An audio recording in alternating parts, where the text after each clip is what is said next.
નમસ્કાર મિત્રો, જય સ્વામિનારાયણ, જય માતાજી. એસપી રસોઈમાં તમારું સ્વાગત છે. આજે આપણે બનાવશું આમળાનો મુરબ્બો. તો આમળા જે છે એ ખાવા શરીર માટે ખૂબ જ જરૂરી છે અને વિટામિનથી ભરપૂર એવા આમળાનો આપણે મુરબ્બો બનાવશું. તો આમળાનો મુરબ્બો બનાવવા માટે મેં આ 500 ગ્રામ આમળા લીધા છે. 500 ગ્રામ આમળાની સામે આપણે 400 ગ્રામ ખાંડ લેવાની છે, જેથી કરી અને માપસરનો ગળ્યો રહેશે. નહીંતર વધારે પડતો આપણે આ જે મુરબ્બો છે એ ગળ્યો થઈ જશે. અને આપણે 2 ચમચી એલચીનો પાવડર લીધો છે અને એક તજનો ટુકડો અને એક લવિંગનો. જેવી રીતે આપણે કાચી કેરીનો મુરબ્બો બનાવતા હોય છે એવી જ રીતે આપણો મસાલો તૈયાર થશે. એટલે આ તજ અને લવિંગ નાખવાથી આપણો જે મુરબ્બો છે એ એકદમ સરસ બનશે. તો પહેલાં આપણે આમળાને ખમણી લેશું. પહેલાં આપણે આમળાને આવી રીતની મોટા કાણાવાળી ખમણીથી આમળાને આપણે આવી રીતે ખમણી લેશું. મુરબ્બા માટે એને આપણે ખમણી લેશું. જે જાડું ખમણ પડે છે એ રીતનું આપણે ખમણી લેશું. આવી રીતે ગોળ ફેરવતા જવાનું અને આપણે આવી રીતે આમળાને ખમણી લેવાના છે. જો આવી રીતે આપણે બધા જ આમળાને ખમણી લેશું. તો જુઓ મિત્રો, આપણા આ બધા જ આમળા છે એ આવી રીતે આપણે ખમણી લીધા છે. હવે આપણે એનો મુરબ્બો બનાવશું. તો આપણે એક કડાઈની અંદર આ મુરબ્બાને લઈ લઈશું, આ આમળાને લઈ લઈશું. જો આવી રીતે આપણે જે કડાઈમાં બનાવવાનું હોય એમાં આપણે લઈ લઈશું.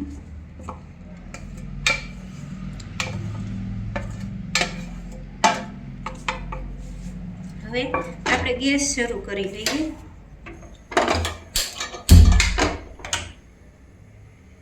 ગેસને પહેલાં આપણે ધીમો રાખી એની અંદર આપણે ખાંડ ઉમેરી દઈશું. બધી જ ખાંડ જે છે એ આપણે નાખી દીધી છે અને ગેસને પણ ધીમો ચાલુ કરી દીધો છે. તો આપણે આને ધીમે ધીમે પહેલાં શરૂ કરતી વખતે ધીમો ગેસ રાખી અને આપણે ખાંડને ઓગાળવા દેવાની છે. તો આપણે આવી રીતે એને મિક્સ કરતા જવાની છે અને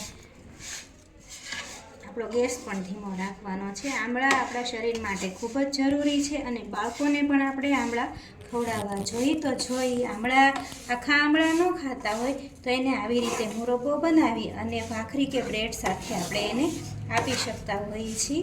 તો જો આપણો ગેસ જે છે એ ધીમે શરૂ છે અને આપણી ખાંડ પણ ઓગળવા લાગી છે.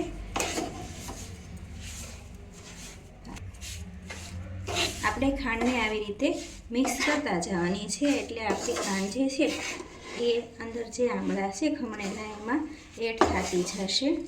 તો આપણે આ જે આમળાનો મુરબ્બો છે એ બનાવતા લગભગ 20થી 25 મિનિટ જેવું લાગતું હોય છે, કેમ કે આમળા આપણે કાચા લેતા હોઈએ છીએ તો એને ચડતા પણ વાર લાગે છે. તો આપણે આવી રીતે એને મિક્સ કરશું. જો આપણું ખાંડ છે એનું પાણી પણ થવા લાગ્યું છે. તો આને આપણે સતત આવી રીતે હલાવવાનું છે, છોડવાનું નથી. તો જો આપણે ખાંડ નાખ્યા બાદ 5 મિનિટ જેવું થયું છે.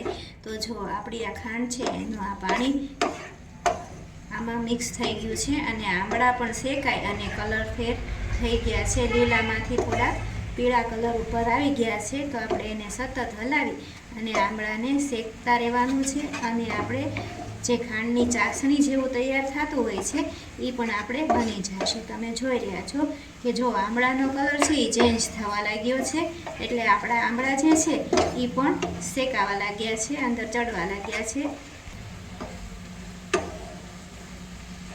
જો આપણા આમળા છે એનો કલર ચેન્જ થાય અને થોડો ફેર થઈ ગયો છે, થોડા બ્રાઉન કલર જેવા થઈ ગયા છે. અને આપણે સતત હલાવી અને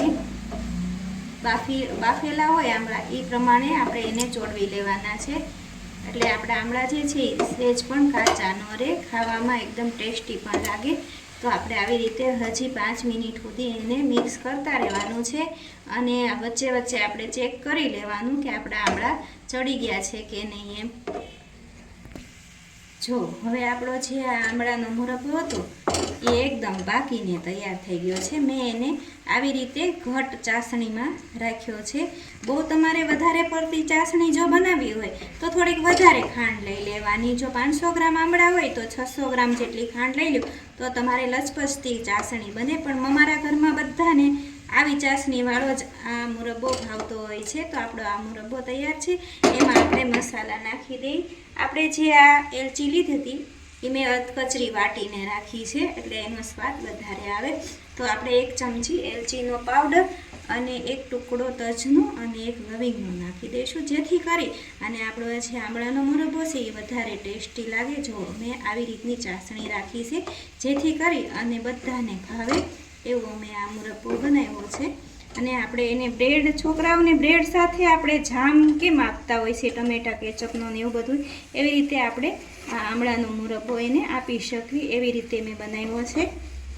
જો આવી રીતની મારી ચાસણી છે. તમારે વધારે કરવી હોય તો વધારે પણ કરશું. તો આપણે આ જે આમળાનો મુરબ્બો છે એ બનીને તૈયાર થઈ ગયો છે. આપણે 5 મિનિટ એને શેકાવા દઈશું, જેથી કરી અને આપણે જે એલચી અને મસાલા નાખ્યા છે એમાં એડ થઈ જાય. આમ તો એ ઠરશે એટલે સરસ આપણે એની સુગંધ પણ આવશે. જો આપણે આ ચાખી પણ જોવાના કે આમળા આપણા કાચા છે કે નહીં એમ. પણ 15 થી 20 મિનિટ થાય એટલે આમળા ચડી જ જતા હોય છે. તો હવે આપણે એને સર્વ કરશું. આપણો જે આ મુરબ્બો છે એ તૈયાર થઈ ગયો છે. હવે આપણે એને સર્વ કરી લઈએ. હવે આપણો આ મુરબ્બો બનીને તૈયાર થઈ ગયો છે. આપણે એક કાચના વાટકામાં સર્વ કરશું. આપણે જેમ આપણે કેરીનું અથાણું હોય એમ જ આપણો આ મુરબ્બો તૈયાર છે. તમે જોઈ રહ્યા છો કે એકદમ લચકા પડતો આપણો આ જે મુરબ્બો છે એ લાગી રહ્યો છે, અને એમ થાય કે અત્યારે જ ખાવો છે એવો આ ટેસ્ટી અને સુગંધ પણ બહુ સરસ આવી રહી છે. તો આપણે તૈયાર છે આપણો મુરબ્બો. તો મિત્રો તૈયાર છે આપણો આમળાનો મુરબ્બો. એકદમ ટેસ્ટી અને કલરફુલ ચાસણીવાળો આપણો આમળાનો મુરબ્બો તૈયાર છે. તો તમે પણ જરૂરથી બનાવજો.